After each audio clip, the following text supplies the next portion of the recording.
it do, YouTube? Back at it again with another video. Same Homie Logan right here. Yep. So today we got to do errands. To look up this traffic.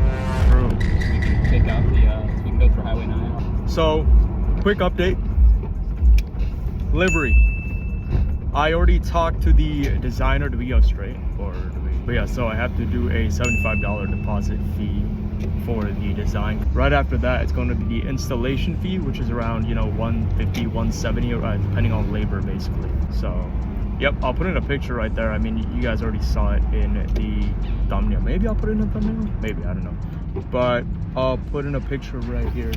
So yeah, that is the quick little update on the Porsche. But yeah, so that is the livery option that we'll have for the Porsche, and it's gonna be sick. It's gonna be sick. It's gonna look nice. It's professional. It blends in with the contour of the whole entire, you know, metallic. It's a specific black metallic paint. I forgot what the name is, but I have it in the Porsche app right here. So another thing too, if you all are car enthusiasts and you know you like driving, or you don't even have to be a car enthusiast, let's say you just enjoy driving in general, everyone right now should download the Road App. It's called the Porsche Road App. It shows you all the Porsche roads that are certified on Porsche, and so you know they take you on these like little road trips and all that. It's pretty sick. So yeah,